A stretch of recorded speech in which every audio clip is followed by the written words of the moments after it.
కాంగ్రెస్ నేత Madhu Yaskhi Goud hot comments చేశారు. కాంగ్రెస్ లో నెక్స్ట్ సీఎం ఎవరనే చర్చ అవసరం లేదని, సీఎం రేవంత్ రెడ్డి అద్భుతంగా పనిచేస్తున్నారన్నారు. దేశంలో నంబర్ 1 రేంజ్ లో రేవంత్ పాలన నడుస్తోందని తెలిపారు.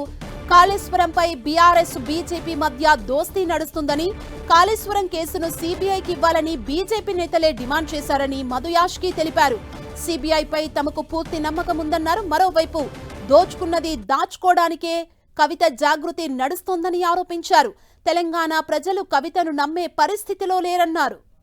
మరింత సమాచారం మా ప్రతినిధి ప్రతాప్ అందిస్తారు. ప్రతాప్, సుమా, ఈ మధ్య కాలంలో కాంగ్రెస్ సీనియర్ నేత మధు యాష్కి గౌడ్ కాస్త అస్వస్థతకు గురైన పరిస్థితి. ఆయన ట్రీట్మెంట్ తర్వాత ఈ రోజు గాంధీ భవన్ కు రావడం జరిగింది. పూర్తిగా కోలుకున్న నేపథ్యంలో ఈ రోజు గాంధీ భవన్ వచ్చి మీడియా ప్రతినిధులతోటి ఏదైతే తాజా పరిణామాలపైన, రాజకీయ పరిణామాలపైన కూడా ఆయన స్పందించడం జరిగింది. ముఖ్యంగా తాజాగా చోటు చేసుకుంటున్న కాళేశ్వరం ఎపిసోడ్ కు సంబంధించిన దానిపైన కూడా ఆయన మాట్లాడుతూ కొన్ని కీలకమైన కామెంట్స్ చేయడం జరిగింది. కాళేశ్వరం కు సంబంధించిన విచారణను ఇప్పటికే రాష్ట్ర ప్రభుత్వం సిబిఐకి అప్పగించిన నేపథ్యంలో ఇప్పటి వరకు సిబిఐ దాన్ని టచ్ చేయకుండా ఇప్పటి వరకు విచారణకు ముందుకు రాకపోవడం పైన కూడా ఆయన స్పందించడం జరిగింది.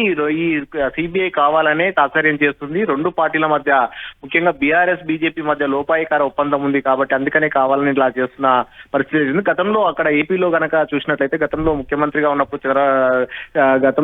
జగన్మోహన్ రెడ్డి ముఖ్యమంత్రిగా ఉన్నప్పుడు చంద్రబాబు నాయుడిని కేంద్రంతో ఒప్పందం చేసుకుని అప్పుడు జైల్లో వేశారు. ఇప్పుడు కావాలని కేసీఆర్ జైలుకు వెళ్ళకూడదన్న ఉద్దేశంతో రెండు పార్టీలు బీజేపీ బీఆర్ఎస్ మిలాఖత్ కావడం వల్లే ఈ రోజు సిబిఐ ముందుకు రావట్లేదంటూ కూడా కామెంట్ చేయడం జరిగింది. మరోవైపు కవిత ఎపిసోడ్ సంబంధించి కూడా కొన్ని కామెంట్స్ కూడా కీలకమైన కామెంట్స్ చేశారు. కవిత ఈ మధ్య చేస్తున్న కామెంట్స్ కానీ, ఆమె విషయంలో కానీ జరుగుతున్న ప్రచారానికి సంబంధించి కవిత వెనుక కాంగ్రెస్ హస్తం ఉంది, ముఖ్యంగా సీఎం రేవంత్ రెడ్డి హస్తం ఉందంటూ కూడా వస్తున్న ఆరోపణలను కూడా ఆయన పూర్తిగా ఖండించడం జరిగింది. కవిత చేస్తున్న వ్యవహారం అంతా కూడా ఆమె శవాల మీద పేలాలు ఏరుకునే రకంగా వ్యవహరిస్తుంది. ఆమె దోచుకున్నది దాచుకోవడం కోసమే కొత్త దుకాణం తెరిచిందంటూ కూడా ఆయన కామెంట్ చేయడం జరిగింది. వీటితో పాటు కాంగ్రెస్ పార్టీలో సంబంధించి ముఖ్యంగా ఈ మధ్య కాలంలో రేవంత్ రెడ్డి తరపతి సీఎం ఎవరు అనేది కాంగ్రెస్ పార్టీలో చర్చ జరుగుతున్న నేపథ్యంలో దానికి సంబంధించి కూడా మధు యాష్కి గౌడ్ మాట్లాడుతూ తదుపరి ముఖ్యమంత్రి అనే అంశమే కాంగ్రెస్ పార్టీలో ఇప్పుడు ప్రస్తుతం ఉన్న సిచ్యువేషన్ లో ఏం లేదు. రేవంత్ రెడ్డి అద్భుతంగా పరిపాలన చేస్తున్నాడు. ఆయన పరిపాలన విషయంలో ఎవరికి ఎలాంటి అనుమానం లేదు. ఆయన